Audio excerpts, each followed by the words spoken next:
Welcome to the Brian Buffini Show, where we explore the mindsets, motivation, and methodologies of success.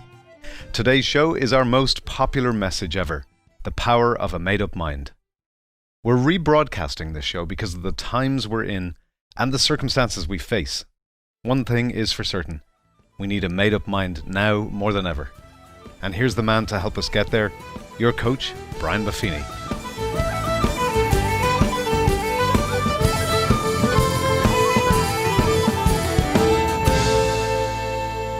What I'm going to do today is talk to you autobiographically. I'm going to share with you some things that have really helped me. And one thing that's really helped me, and something that I continually go back to over and over again as a person, is this concept of the power of a made-up mind. And today's webcast is dedicated to someone who taught me this, and it's my mother. Therese Buffini is a remarkable gal. She's still a feisty little Irish woman. If you look up Irish mother in the dictionary, her picture is there. It's just a fiery gal. I get all my drive and determination from her. She always told me, you could do it, Brian, you could do it. But she always told me, you got to have your mind made up. You got to have your mind made up. And those are words that have stood the test of time. Those are things that have helped me in good times and in bad. And I'm going to share with you some examples of people who've had a made up mind and their impact. And I'm going to share with you from my own experience and my own journey. And then I'm going to perhaps have some things to help you make up your mind today, make some decisions, and get yourself into a spot where no matter what happens with the appraisals, or what happens with a short sale, or what happens with a buyer or a seller or a loan, or any customer issue, or what's going on at home yourself, but that ultimately your resolve as a person becomes resolute because of the power of your made-up mind. So I have 3 points for you today. What's the chances of that? So here's the 3 things we're going to cover. First, we're going to cover the actual power of a made-up mind. I'm going to share with you some examples and insights on actually the power of a made-up mind. The next thing I want to talk to you about is the power of decision and how important decisions are.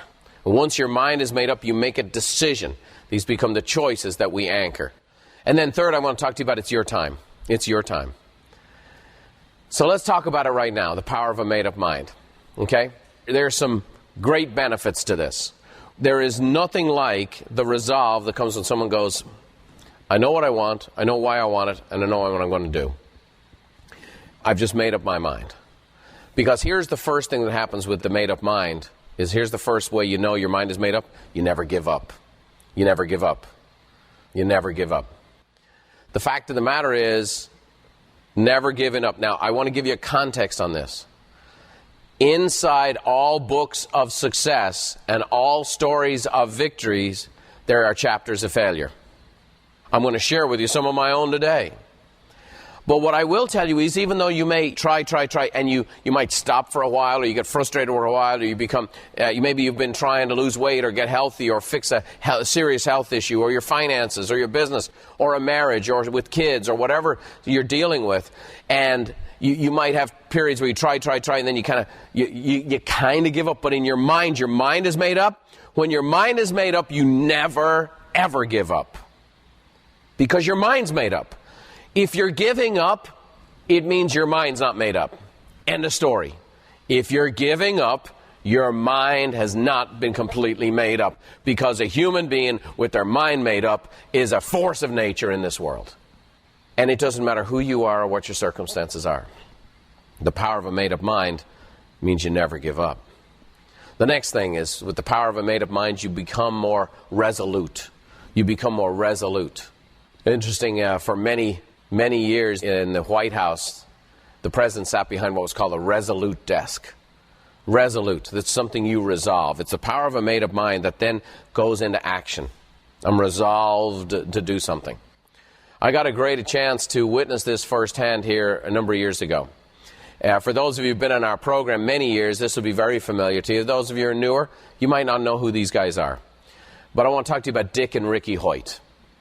Dick Hoyt is now 70 years of age.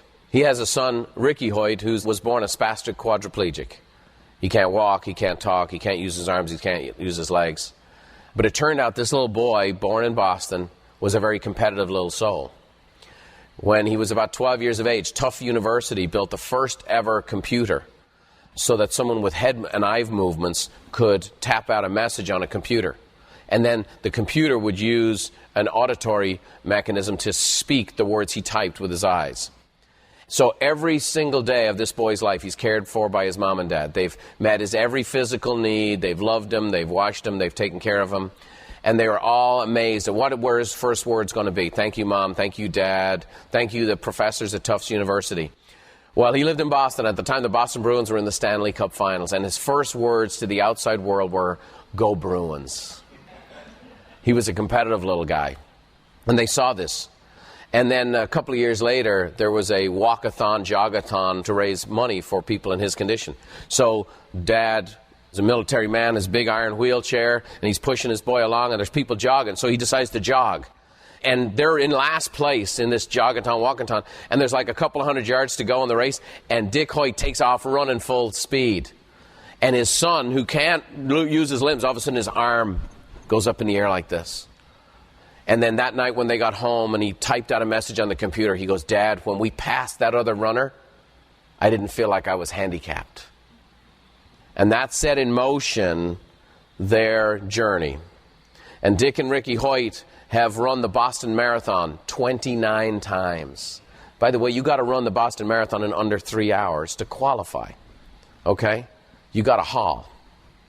The fact of the matter is, these guys have done extraordinary things. They do the Ironman in Hawaii. Now, I'm just going to give you a little example of that. The Ironman in Hawaii, which my family and I have gone and attended, 3 or 4 times.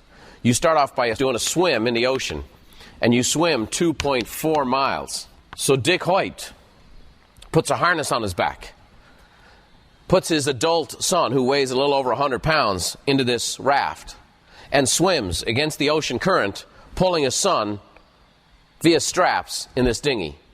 It's a sight to see. By the way, he couldn't swim when they started this endeavor. And I'll talk more about that in a moment. So they go swim 2.4 miles. Then after that, they ride a bike. And they ride a bike 112 miles. So imagine riding a bicycle and taking a 100-pound sack and putting it on the handlebars of your bike. Then go ride 112 miles. And then after that warm-up is done, then they go run 26.2 miles. Amazing stuff. Amazing stuff. I don't know about you. Sometimes the .2 gives me difficulties. Now, over the years, we've built a great relationship with Dick and Ricky Hoyt. They've been to many of our events and at masterminds. We've had them come to many of our events in the past. In fact, our relationship flourished that when their equipment broke down and so on and so forth, for 10 years, we became their sponsor.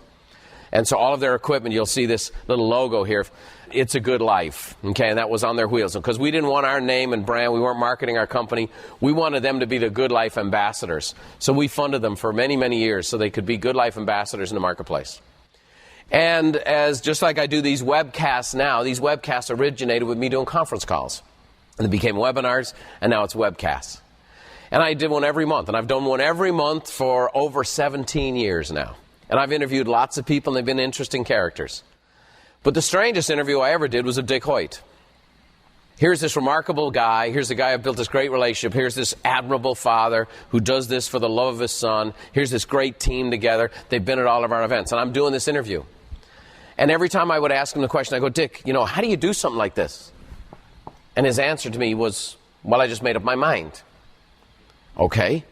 Well, tell me how you got into it, Dick. I'm looking for some insight here, some introspection. For example, you told me you couldn't swim. Now you swim 2.4 miles pulling a kid in a raft. How'd you learn to swim? Well, I just made up my mind. I said, "Okay, so how'd you do it?" He goes, "Well, I live in a lake up in New Hampshire, and I would swim out an hour, and then I'd have to swim back." That's a great strategy there, Dick. How'd you get in that place? I just made up my mind. Does he ever deal with injury? All the time. Because we just ran the Boston Marathon. I had blisters the size of baseballs on the bottom of my feet. I said, "Well, did you do it?" And he goes, "No, I went to the doctor and he says you can't run." But he told him I made up my mind. So I did an hour interview and the man only had one answer and everything.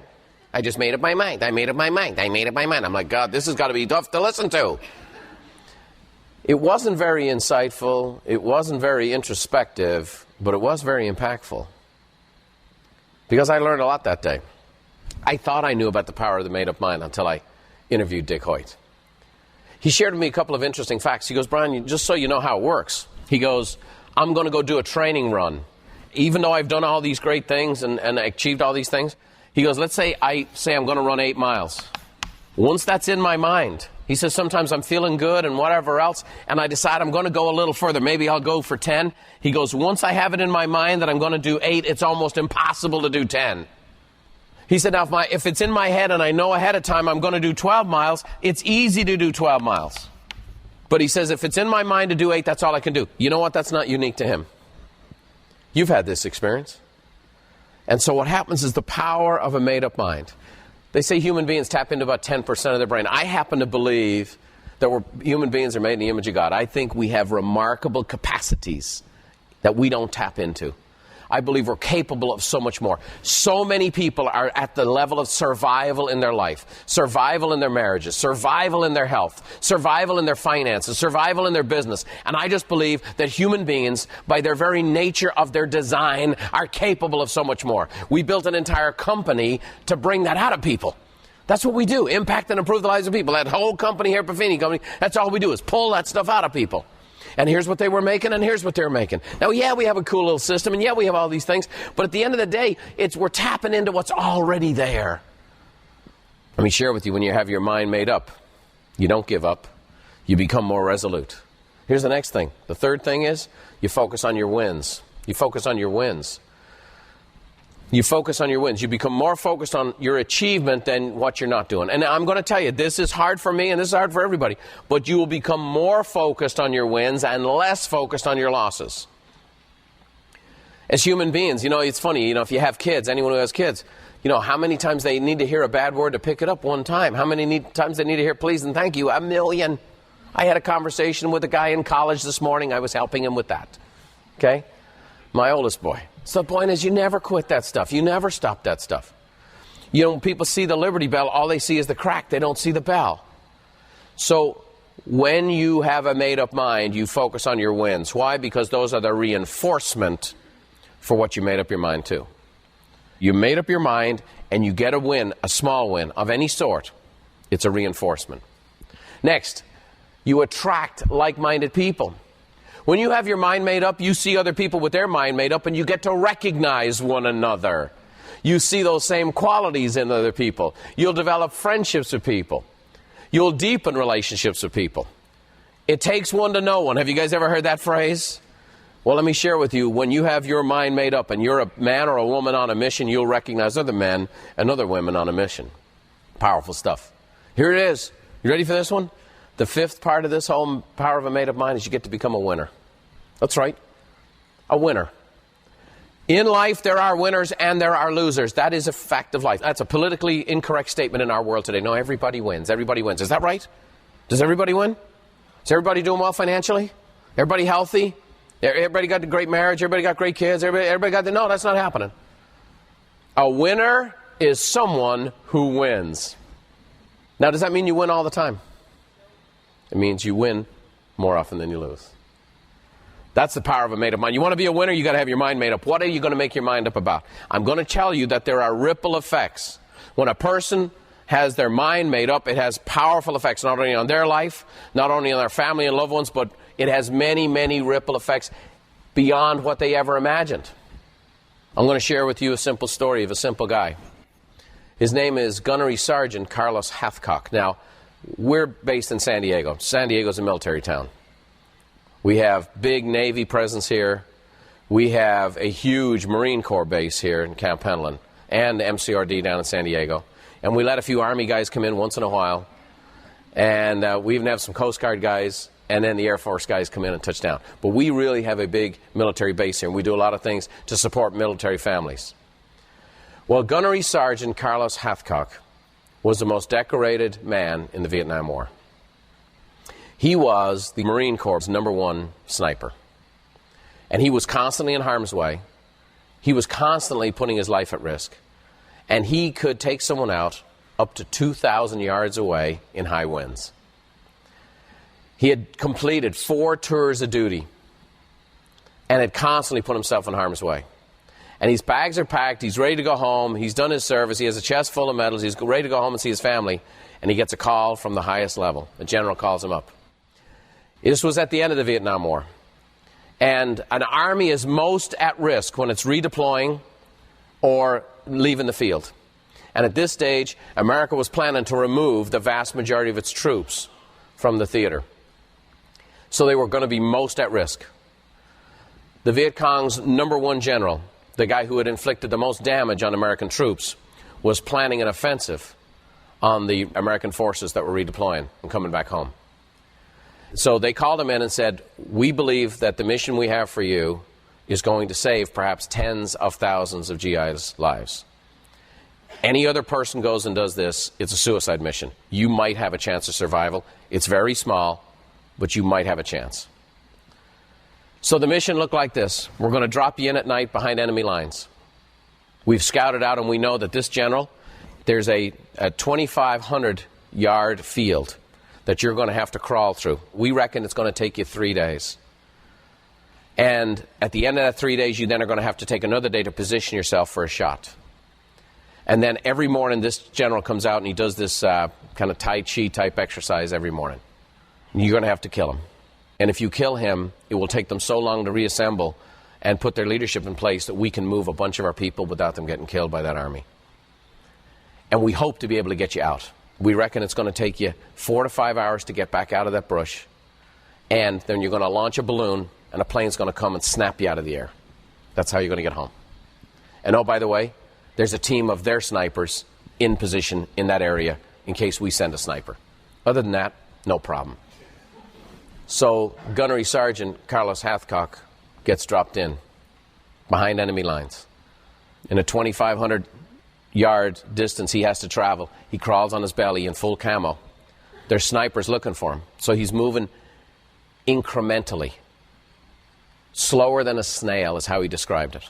Now, what didn't show up in the report is that 2,500-acre field was a pit of fire ants. So as he crawled on his belly for 4 days and 4 nights, no water, no food, no way to really move, except in minuscule incremental ways, in such a way snipers who were looking for him couldn't see him. And his body covered in these fire ants that were eating his skin alive. Welts develop. He started to go a little goofy. No water, no food, completely covered in fear. And he crawls and he crawls and he crawls and he crawls. And interviewed many years later, they said, how did you stop from going mad? Did you ever think about giving up? And he said, I had made up my mind. And I kept telling myself, I made the decision to do this. I made up my mind before I came here. I made the decision to do this, not when they dropped me on the ground. I made this decision before the calamities, before the fire ants, before I was in this experience, before I didn't know what 4 days without food and water felt like. I made up the decision before all the stuff hit me, and I kept thinking, I made up my mind to do this. I made up my mind to do this. I made up my mind to do this. After 4 days of crawling on his belly, covered in welts, in this terrible situation, the general appears, and he takes out the general. It takes him 4 hours to get back. He launches this balloon. It was a balloon. They hadn't used this technique very often. He fires up this balloon, an airplane comes along, catches him in midair. They reckon 12,000 American soldiers' lives were saved because that one man had made up his mind. He made up his mind before the calamity hit. My challenge to all of us is to make up your mind and know that the challenges are coming. Knowing that the fire ants are coming. Know that the discomfort's coming. Know that the difficulty's coming, but make up your mind. Make up your mind. That man made up his mind, and even though this is a military story and not all sweetness and lights, it had profound implications for thousands of other people. The power of a made-up mind. If that man can do that, I'm going to say this, that man possesses nothing that you or I don't possess. He has the same faculties and the same opportunity. The power of a made-up mind. The power of a made-up mind. I want to talk to you right now about the power of decision. You make up your mind and then you choose. And then here's what happens. You get to choose certain things, and those choices that you make and those things that you've made up your mind about, they become yours and they become part of your story. They become your mental and emotional DNA. Those decisions that you make as a result of your made-up mind, they become yours, and no one can ever take them away from you. And no matter what happens in your life or what happens, because we don't control everything in our life. We control very little in our lives, but we do have a chance to control our attitude, and we do have a chance to control what we do each and every day. And it's when we make up our mind and we make these decisions, though the feedback that we get from making those decisions, that becomes our life story, and they can't take that away from you. Years and years ago, I made a decision. We were a very small school on the south side of Dublin, okay? And we were a school of about 300 students playing sports against schools of 3,000 and 4,000 and 5,000. And we were always the little school that never quite got anything accomplished. Well, myself and a bunch of guys had played together for years and years and years. And I'll never forget it. We sat together one night and we made a decision. We made a decision. We're going to win the national championship. Now, this was beyond absurd. We had never won a city championship. The regions of Ireland are broken up into the 4 provinces of Ireland. You know, you have Munster and Leinster and Connacht. And so we won the Leinster. We wanted to win the Leinster Championship, which is our province, and then we wanted to win the national championship. Now, here's the thing. No team from our school had ever even gotten to past the quarterfinal rounds of the city championship. But we made this decision. And we sat around and we talked about it. And every guy on the team talked about what they were going to do and what price they were willing to pay to back up the decision. Well, obviously, I'm telling you the story because it had a good outcome. That little school won the city championship, won the province of Leinster championship, won the All-Ireland championship, and then went over even and represented Ireland overseas. Now, here's what I want to tell you about that. I remember games when our team was down. I remember those days. I remember there was a game we played against the defending national champion that we weren't even supposed to be on the same field as. And we're down 1-0 with 5 minutes to go. And that's bad news in soccer. You don't score a lot of goals. And I remember there was a little bit of a timeout, if you will. There was an injury. And I remember looking around at the eyes of my teammates. And as we caught each other's glances, we kind of almost smiled. Because we all kind of knew we were going to win. Because we'd made this decision. The thought of losing wasn't even on our frame of reference. There was no fear. There was no fear. There was no, oh my God. There was no fear. It was this confident expectation because the decision had been made a long time ago. And sure enough, we managed somehow to score. And we managed somehow to score in overtime.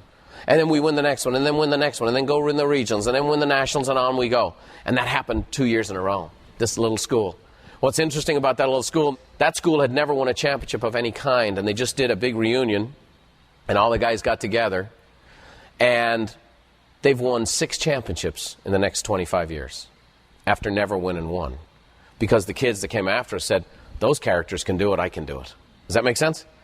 When somebody witnesses the power of a made-up mind and witnesses somebody's decision, it stays with you. Now, let me just tell you this. Here's what that story means to me. I'm not here to tell you some great old soccer stories, and the older I get, the better I was. That's not what the whole purpose of this is. But I want to tell you how it plays out in life. Fast forward many years later. I'm just 2 years in real estate. I'm going at it hard and heavy. Rookie of the year, plaques and trophies, lots of awards. The company I worked for, ERA Real Estate at the time, they brought me out to the national convention, which all the national conventions happen around February and March. And they asked me to sit on a panel. It's one of the top 5 realtors in the whole system. And people asking questions and all this kind of good stuff. But behind the scenes, there was a different story going on. Behind the scenes, I was working 90 hours a week. Behind the scenes, I was spending as much money as I was making. Behind the scenes, I was 2 years behind on my taxes. And the reason I was only 2 years behind on my taxes, I'd only been in real estate 2 years. That's a fact. And I'm on the panel as the superstar realtor. And I remember I got away and I actually went to a seminar. I went to a seminar and I got exposed to the Lou Tice methodology for writing goals. The late Lou Tice. And I sat down, and I don't remember anything else this seminar covered. It wasn't a very good seminar. But I got a chance to write goals for the first time in my life. And one of the things I did was I said, well, when have I ever set a goal before? And I'd never really written one down. But what did I remember? That soccer team. And I thought, oh my gosh. When I was on that soccer team, winning is what I expected. Excellence was what I expected. I expected to win every time. And now here I am in real estate. I'm making sales, but I'm doing it in such a way I'm spending everything I make. And I got all these plaques and trophies, and I got all this acknowledgement, but behind the scenes I got no quality of life whatsoever. And I remember I actually sat in my car writing these goals. And I remember the tears streaming down my face. And I went, man, I've forgotten who I am. I've forgotten where I come from. I've forgotten that winning gene that was in me. How in the heck did I ever let myself get in this spot where I messed it up? And that's where I drew a line in the sand. And that's where I made a commitment. I'm going to work by referral. I'm going to work by referral. I'm going to live the good life. I remember saying phrases very similar to that. I had heard about referrals because I'd taken it in with my father's painting business. I said, I'm going to find out how my dad did it and put it in a modern format for real estate. I'm going to figure this out. I'm going to do this. I made up my mind. I know the date. I know the time. I know the place. I was in the parking lot of the Hilton Hotel in Del Mar. And I remember that emotion like this morning. And it was the decisions I'd made in the past and the success that I'd experienced in that little area and this one thing in playing ball. And I got to experience, I go, that's still in there. I've just forgotten who I am. And I went and applied that into real estate. I became a successful realtor because I remembered where I'd come from and I remembered decisions I'd made in the past. Now, you may be going, man, I never won a national championship, whatever else. You've made decisions in your past, whether it was to pass a test, whether it was to persevere through a very difficult family challenge that you were in the midst of, maybe as a child. And you've made decisions in your life where you've persevered. And it doesn't mean that all the context of that was great, but it does mean that those decisions that you made are in you, and it becomes your resolve. I took that resolve from that soccer team. I'd forgotten who I was. I'd forgotten that mindset, but I redeployed it in my real estate career. And then I became one of the most successful realtors ever. I took the same mindset when I met my bride, Beverly. When we decided to get married, okay? The fact of the matter is, we made a decision. Our minds made up. Okay? We made a decision. The same principle I'm sharing with you. Now, again, this is not, in America today, this is not happy talk, and this is not something that's going to be real popular, but I'm going to give you the best that I have. My bride and I made a decision. When we married, we're going to be married for life, and we're going to find a way to make this work. That was our decision. Now, I know all kinds of circumstances and this and the other. I'm just giving you where I'm at. Her mind was made up. My mind was made up. And all kinds of hell came at us left and right. I'm going to tell you, when I went speaking and doing seminars, same deal. I'm going to tell you, when we started having kids, people came to me, oh my gosh, you married a black gal? Have you thought of what your kids might look like? And people at church telling me that. Oh my God. Okay? You know, they turned out okay, didn't they? All right? But here's what I'm also tell you about these kids. You know, people have opinions. They come along, oh, you're going to have the terrible twos. You're going to have terrible twos. Yeah, it's just fact of life. Okay, we had the terrific twos. We didn't participate in that. They didn't participate in that. They wouldn't have survived. Oh, wait till you get to the terrible teens. Teens, they're just this and that and the other. That's what someone else said. I'm going to tell you this is a fact. I don't want to depress you. I don't want to make you, I don't care about your current experiences, whatever else. I'm just telling you, we made up our mind. We ain't having the terrible teens. We don't have terrible teens. We got great kids. We're going to teach them how to be great young adults. We made up our mind. Was it always easy? Was it always simple? No. Was I walking around this morning before today's broadcast getting my older kids to brush their freaking teeth? Yes. Yeah, I don't know why. That's still a new day. Like Alzheimer's patients. Every day's a new freaking day. But here's what I'm going to share with you. We've made up our mind. Now, where are you at today? Oh, I regret, and this happened, and this happened. And that. You got today. What decisions can you make today? I'm just telling you this. I'm buying into it. I ain't buying into what the TV says the good life looks like.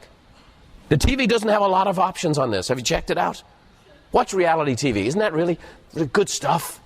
Makes you want to be like those folks. Buy into the commercials, buy into the images, buy into that crap. That's where it goes.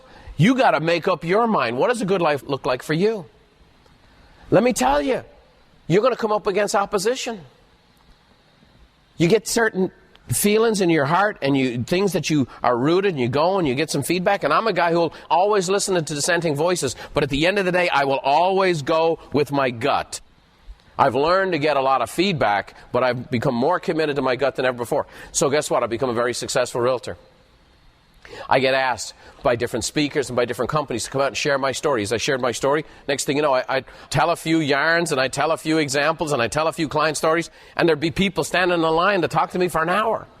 And I did this more, and I did this more. And people are like, you got to do this. I need more. My phone started blowing up. I started doing this. And I actually changed my phone number at my real estate office because so many realtors were calling me all day. I'm like, I can't get any work done.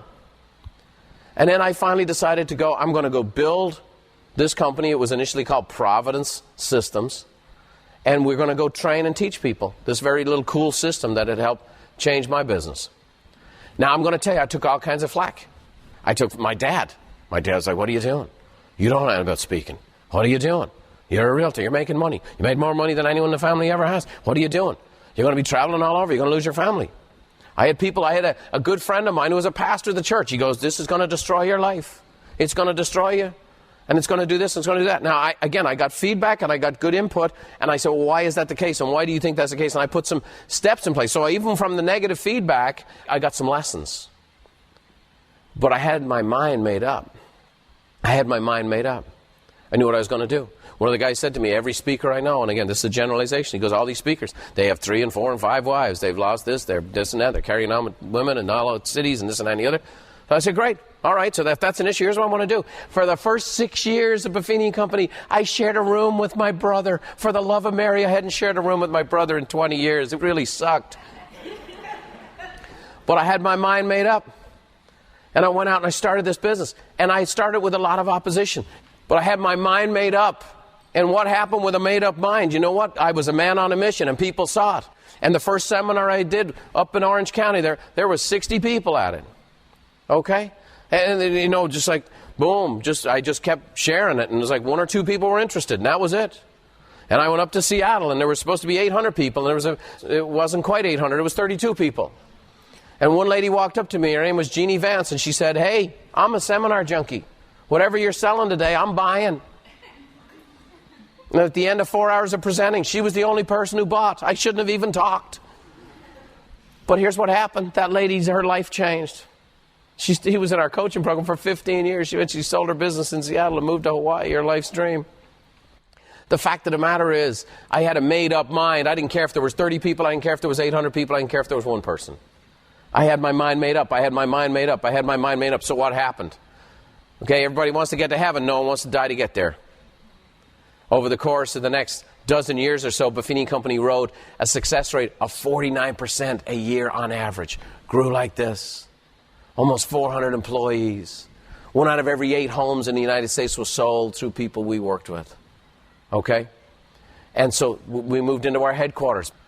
Almost 90,000 square feet overlooking the flower fields. Okay? And everybody's, boom, oh, Brian, and this and that, you're the great, oh yeah, my life is easy, flying in the jets, things is good, never had a bad day in your life, yada, yada, yada. And that's how people perceive it.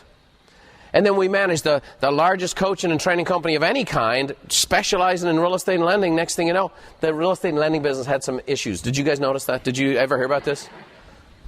Okay? Between the number of people who left and the income that dropped in the business, the real estate business lost 87% of the dollars that were in it. That was the industry I was in. That's not the industry you're in. You're in a real estate business. I'm the real estate agent business. And so guess what? We're massively exposed. Our basic bills, almost $60 million a year in expenses. And here we are. All of these folks, and all of a sudden the real estate business falls off the cliff. I have all these consultants that come in and they're analyzing this and that and the other, and they're looking at the numbers and this and that, and they say, Brian, you've done well. You've had a great ride. You've done this. You've done that. Here's the thing. We can find a buyer for your building. Here's your assets right here. You take all your chips off the table. You walk away. You're a very wealthy man. Life has been good. You've had a hell of a ride. It's all good. That's the advice I was paying for. But unfortunately, what they didn't understand is that I had a what? I had a made-up mind. Did I know what to do? Nope. Did I know what the future held? Nope. Did I know the recession would end sometime? Probably. But I had a made-up mind. So I did whatever I had to do. So if I had to sell, which I did, $30 million worth of real estate to reinvest back into my company, to keep this business afloat, to keep serving this business, it was my made-up mind. I didn't realize I had a little bit of Dick Hoyt in me. I'd made up my mind. Learn from the situation. Learn from these experiences. Don't just go blindly and repeat the same thing over and over again. You learn. And the fact of the matter is, we did learn. And we recalibrated our business, and we recalibrated our organization, recalibrated our staff, and recalibrated everything we did and how we did it and the way we did it. Moved back to our old facilities. And this building here, it's a third of the size of what it was. Okay? We coach about a third of the number of people we used to in our one-to-one coaching program. Now, coaching is basically sold out. But the fact of the matter is, I had a made-up mind. Now, people walk in today, and it's all exciting. I had a former employee of mine come by the office the other day, and she walked in, and she hugged me. She goes, "This is amazing. The place is awesome. The buzz is everywhere. The company's flying. This is fantastic. This is unbelievable." Now, I'm telling you, I'm not standing here today and telling you that my breath doesn't stink. I'm not telling you that. I wrote a book called Taking Care of Business, and I opened up the introduction to that book with the 10 biggest business clangers I've ever made. And I had a lot to choose from. It was a smorgasbord. And I said, let me give you the 10 biggest screw-ups I've made so that it can help you. I've made a lot of mistakes. I'm going to make a lot of mistakes. Sorry, staff. I'm going to make mistakes. And when I make mistakes, they're big ones.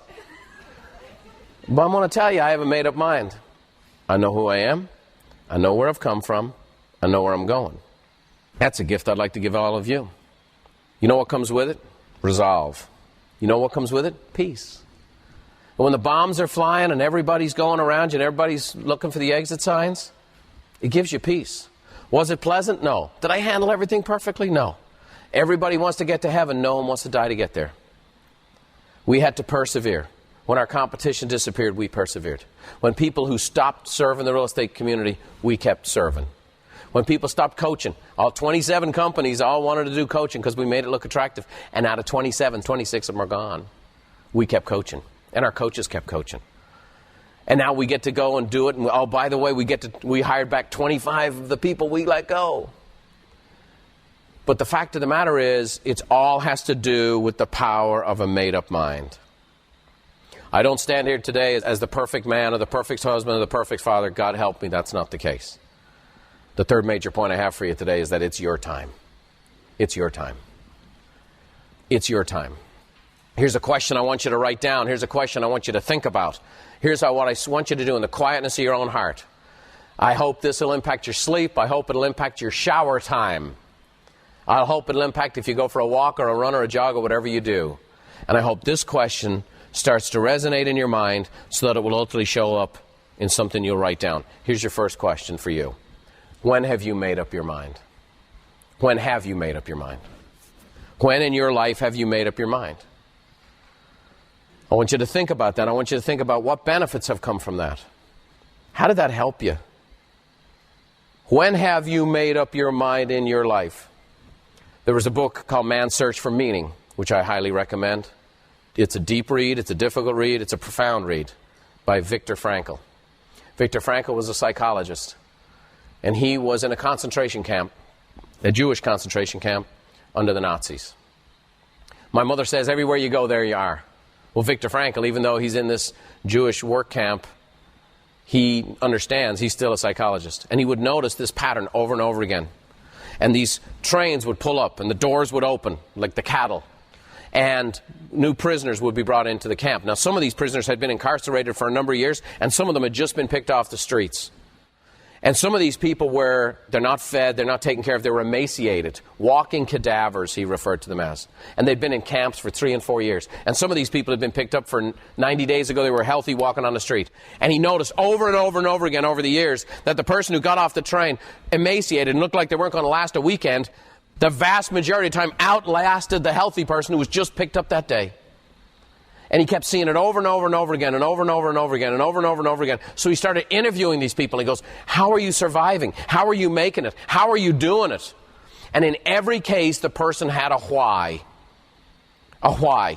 And he surmised in his book that if you have a strong enough why, you can endure any how. There's no how that can be thrown at you that you can't endure and survive if you have a strong enough why. For some people, is I need to get back to my loved ones. I need to see my wife again. I need to see my kids again. Some of them it was work. I have important work I need to complete. For some of them it was revenge.